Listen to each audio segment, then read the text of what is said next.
Mizore and Nozomi were the closest friends in their class. They often took part together in school music competitions. During vacations, they would also sneak into the school to practice their wind instruments when no one else was around. The two of them were the main performers of the oboe and the flute in their high school wind ensemble. But Mizore had one habit. She would always arrive at school earlier than Nozomi. She would wait along the path Nozomi always took, just to walk into the music room with her. Nozomi was someone Mizore had known since childhood. Other than Nozomi, Mizore wasn't good at talking to anyone. From a young age, she had always seen Nozomi as her role model. She followed closely behind her every step of the way. At some point, Mizore began to enjoy that feeling, the feeling of walking behind Nozomi, until one day, Nozomi picked up a feather. She held it above her head, intrigued by its strange color. Then she handed the blue feather to Mizore, but Mizore wasn't the kind of person who could easily express what she felt inside. When they arrived at the music room, it was empty except for neatly arranged chairs. They were the first ones there. Soon,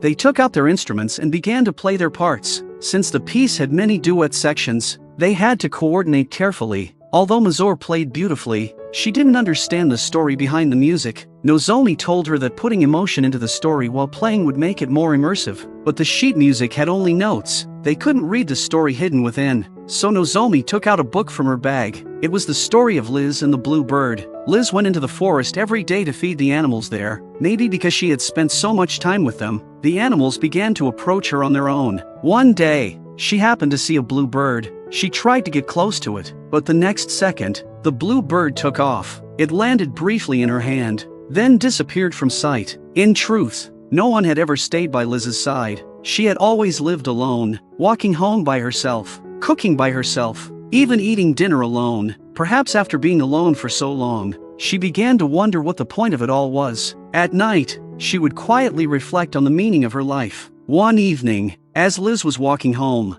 the sky suddenly opened up and rain poured down. When she got home, she silently prayed for the storm to end soon. Sure enough, the next morning, the sky was clear and bright. Everything around her seemed to have been reborn after the rain. Looking up at the sun, Liz noticed something lying on the grass. A girl. She hurried over, worried for her. Thankfully, the girl was unharmed. Her blue hair immediately caught Liz's attention. She looked just like that bluebird from childhood. Mizore had been much like Liz, unable to connect easily with others, until Nozomi appeared, bringing warmth into her life. To Mizore, Nozomi was the bluebird who had flown into her world. As Mizore looked at Nozomi, who was now reading her the story, an inexplicable emotion welled up inside her. She leaned unconsciously toward Nozomi's shoulder, but that was where the third chapter of the story ended. Nozomi instinctively stood up, leaving Mizore frozen in confusion. With the competition approaching, they had to make the most of their practice time. Soon, other members began arriving at the music room. These students were responsible for the accompaniment, but their playing was still rough. Because the flute and oboe each had their own solo parts, they needed to practice in smaller groups. Nozomi went to practice with her own group,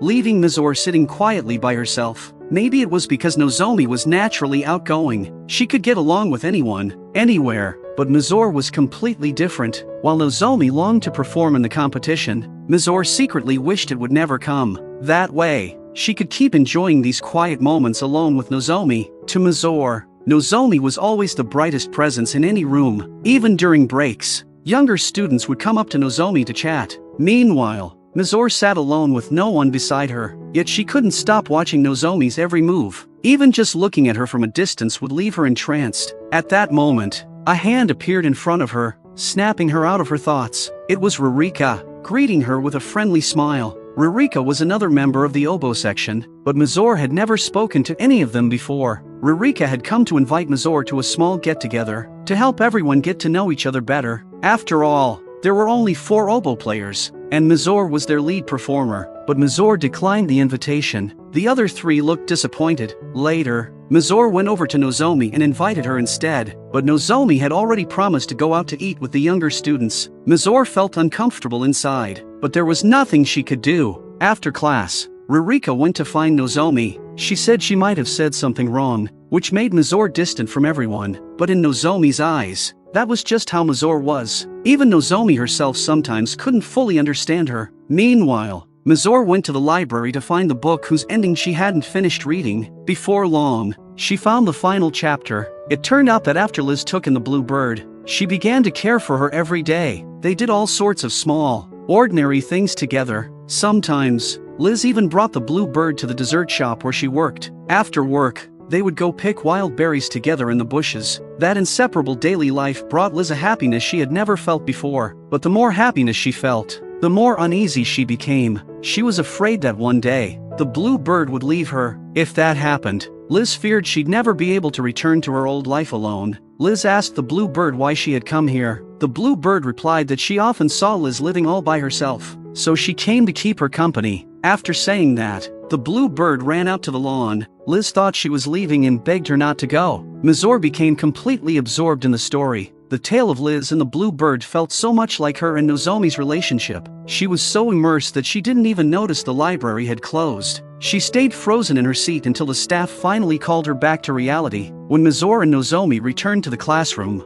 they saw their classmates hugging and complimenting one another, a kind of playful encouragement game. Nozomi opened her arms, motioning for Mizore to come in for a hug. Mizore froze, unsure what to do. Thinking Mizore didn't want to, Nozomi laughed it off and said she was just joking. Later, their teacher handed back Mizore's college application form, asking her to resubmit it the next day. It turned out Mizore hadn't written anything at all. She only wanted to apply to the same college as Nozomi. Since childhood, Nozomi had been her only friend. Whatever Nozomi did, Mizore quietly followed behind. It was because Nozomi invited her to join the wind ensemble that she began studying music seriously. But now, Mizore felt completely lost. During gym class, she couldn't focus. After class, she would just stare blankly at the pufferfish in the tank. When the two practiced their duet, problems kept arising, until one day, their music teacher, Satomi, called Mizore in for a talk. She strongly encouraged Mizore to apply to a music college. Given her academic ability and musical talent, Satomi said it wouldn't be hard for her to get in, but Mizore didn't see it that way. She didn't want to leave Nozomi. She couldn't understand how Liz could let the bluebird go free. If she were Liz, she would never open the cage, so she didn't immediately agree to apply. As she left the teacher's office, she ran into Nozomi. She told her what the teacher had said.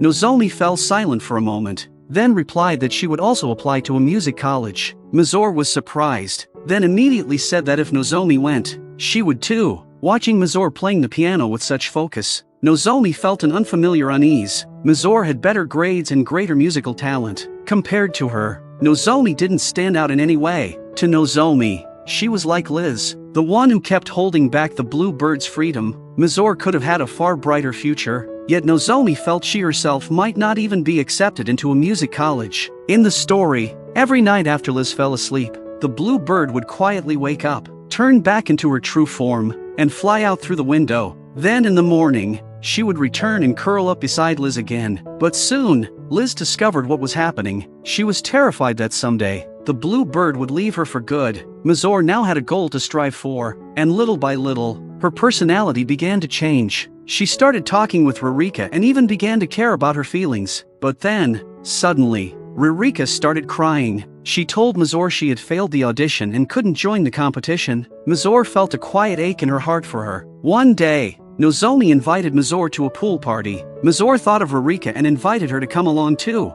Nozomi was surprised by Mizore's thoughtfulness, while Ririka was deeply grateful and took a photo of them together. During breaks, Mizore would also play the oboe together with Ririka, but at the next rehearsal, Mizore's solo part was still not smooth. The teacher pointed out that their coordination still had many issues. During another break, a flute player named Reina approached Mizore. She told her that her playing sounded too restrained, as if she were holding something back. Reina hoped that next time, Mizore would perform with her full strength. Mizore knew Reina was right. She was playing cautiously because she couldn't let go of the bluebird in her heart. When they were little, they had both joined the music club together, but partway through, Nozomi suddenly quit, leaving Mizore all alone. In that moment, Mizore panicked. She thought Nozomi was leaving her for good. So now, she refused to let go of her own bluebird. She was terrified that Nozomi might disappear again someday. Meanwhile, Nozomi was struggling with anxiety over the upcoming mock exams. She didn't have the same academic ability as Mizore.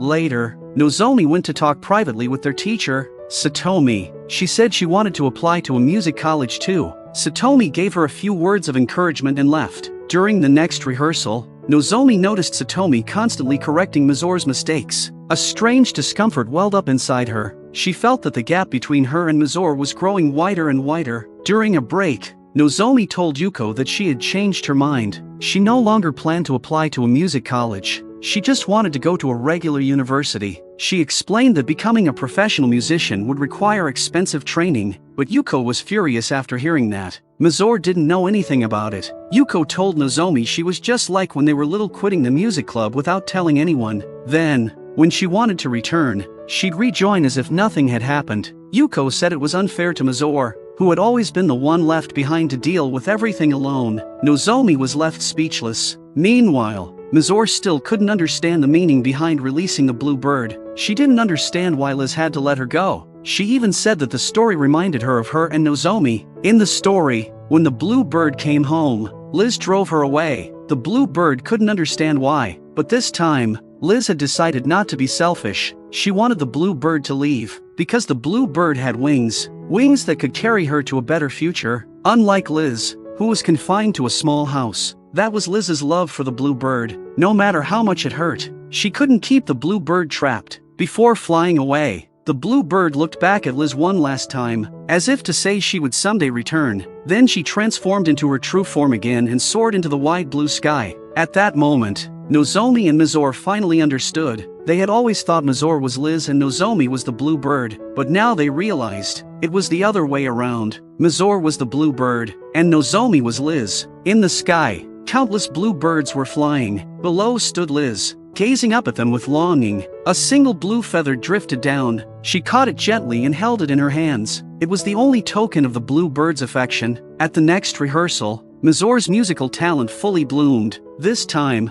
she completely released the bluebird within her heart. When the performance ended, everyone was stunned by her solo. Even Nozomi could hardly believe what she had just heard. Classmates gathered around Mizore to praise her, but by the time she looked up, Nozomi was already gone. Nozomi had gone to an empty classroom. There, she reflected on the truth. The difference between her and Mizore was not just a little. In fact, during their previous practices, Mizore had even held herself back to match Nozomi's flute. Not long after, Mizore found her. She walked straight up to Nozomi and hugged her. Then she confessed everything that had been in her heart. For as long as she could remember, Nozomi had been the center of her world. It was for Nozomi that she learned the oboe. As long as she could stay by Nozomi's side, Mizore was willing to do anything. In the end, Mizore continued to practice the oboe, while Nozomi began studying math for her university exams. They both had goals of their own now. Both were willing to loosen their grip. For the sake of each other's future, neither Mizore nor Nozomi could clearly define whether their bond was friendship or love. They only knew that when they were together, the world felt different. Mizore only understands one thing: I can't live without Nozomi. She feels lost when Nozomi goes out to eat with a junior. She fears that the upcoming music competition will take away their quiet time together. She sees Nozomi as the only person worth following, yet never once stops to ask herself what that feeling truly means. To her, Nozomi is the light that shatters her loneliness, the reason she opened her heart to music, to the world. That dependence has long surpassed ordinary friendship. But Mizore doesn't know how to name this "I can't live without you" obsession. All she knows is that she just wants to stay by Nozomi's side. Always. Nozomi, on the other hand, only knows that she doesn't want to disappoint Mizore nor hold her back. She grows confused when Mizore begins to drift away. She feels uneasy when she realizes how far apart they've become. And when she finally sees herself as Liz, the one who caged the bluebird, she chooses to let go, without ever asking whether this care might, in fact, be love. She's used to guiding Mizore, caring for her, and treating Mizore's dependence as responsibility. Yet unknowingly, she has placed Mizore in a special corner of her heart. Still, she convinces herself that this is what friends do, never daring to examine what that faint ache of not wanting Mizore to leave truly means. Perhaps this is what youth really is. There are no clear right answers, no fixed labels for feelings, only those indescribable, uncertain, yet deeply genuine moments of connection and heartbeat. Youth may not be perfect, but it is beautiful enough. May those who see this story go on to live a life without regrets.